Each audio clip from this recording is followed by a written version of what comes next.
Good morning everyone, welcome back at Santiago Automotive. Next project ng team, isang Ford Explorer. Okay, ito naman ay tinow sa residence ng owner dahil tumirik na siya dun sa highway. So ito, binababa na ng team, nakababa na yung subframe. Then next naman is yung transaxle assembly.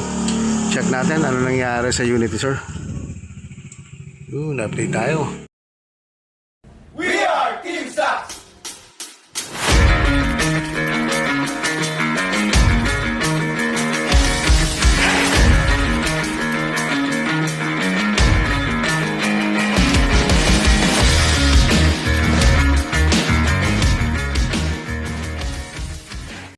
Good afternoon, sir. So far na baklas na po ni Sir Eco yung tranny natin. So kung papansin mo, so matinding damage ito. So dito sa differential natin, lahat ng planetary gear, ayan may mga bungi. Ayan, bungi lahat yan. So lahat ng set yan, bungi. Dito sa ring gear, meron. Ayun, meron din sa ring gear, ayun yan. So ang nangyari dito, na-misalign to, kumayod dito. Saan yung sa Reco, yung butas? Ayun. Ayun. So yun yung butas sa main housing. Yan. So kinakalas pa ni Sir Eco yung sa clutch. Sige nga sir, kung sakaling makita natin sa ibabaw pa lang. Pero sunog kasi yung langis. So maaring kumalso to na nag na yung natin doon, yung clutch, sunog na. So ito, kakalasin lang ni Sir Eco. So pag angat niya nitong one way clutch, na ulit yan clutch na yan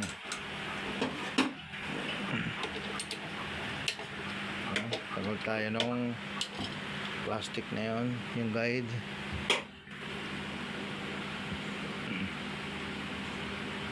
Sunog yun lang ito.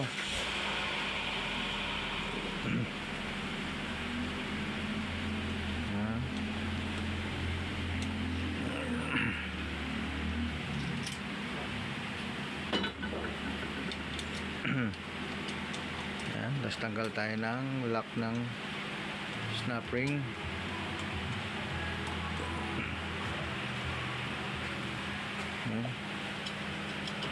Snap ring na lang ko, tsaka yung parking foul.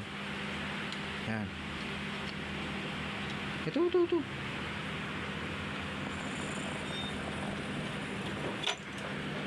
Kunin mo yan. Lagay mo doon sa para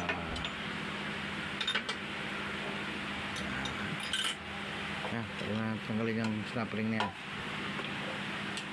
para makita natin yung tsura nito.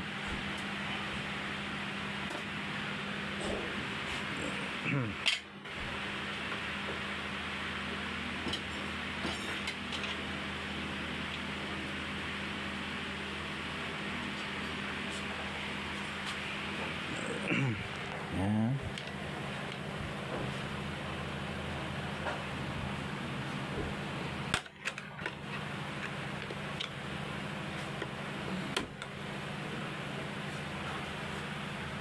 Kasi mas malaki mo.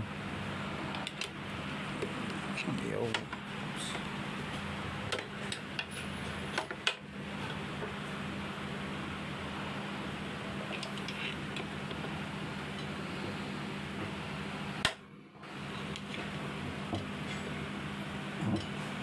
Papap kamay mo. Dami yan. Okay. So tanggal na.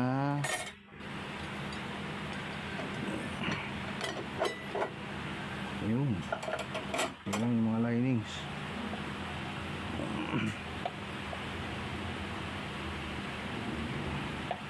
Gaya mo ng drum. Itong ibabaw. Yan. Yun naupod yung lining mo, boss. Sus Maria Josep. Ano yan nangyari? Pumalang si differential. Siyempre tuloy-tuloy pa rin yung ikot ng lining mo. Pinupod niya na.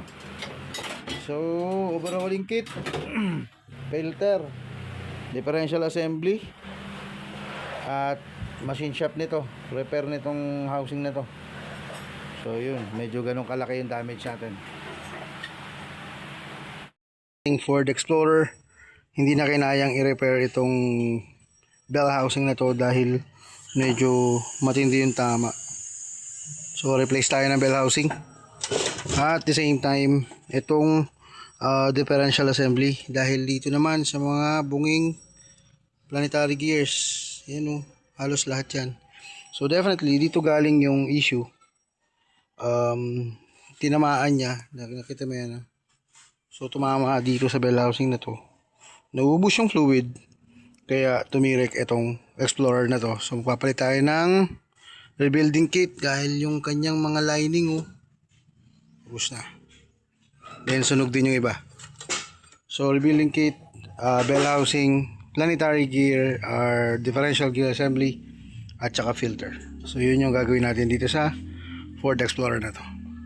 Sir, update tayo sa transmission mo ng Ford Explorer. So yan, nandito na yung rebuilding kit mo. Nandito yung clutch lining, o-ring kit, clutch plate, tsaka yung transmission filter. Nandito na rin yung differential assembly natin, sir. Ito yung in order natin, tapos ito yung dati mo. Ayan siya, yung mga basag. Ayan, so ayan, ito malinis. Ayan siya.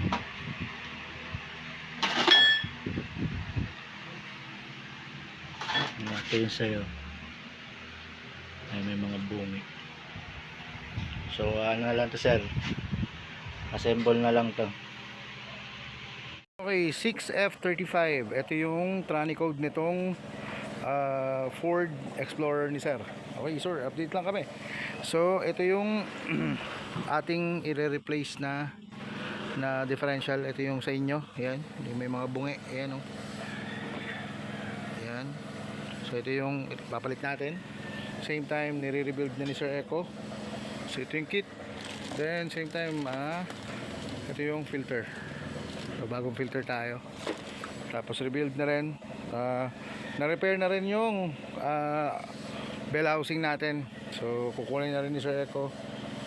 Lilinisan na lang tong buong sistema. Tapos dire-diretsong rebuild.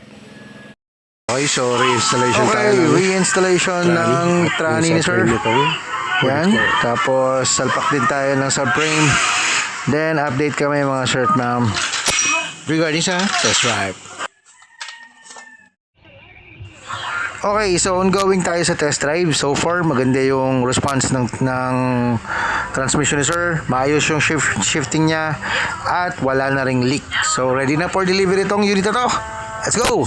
This is Ferdinand Santiago together with the rest of the team. Si Sir Eco na nag-rebuild ng unit na to, Sir Jerwin at Sir Alan Joy. We are Team Sax at your service. Maraming salamat!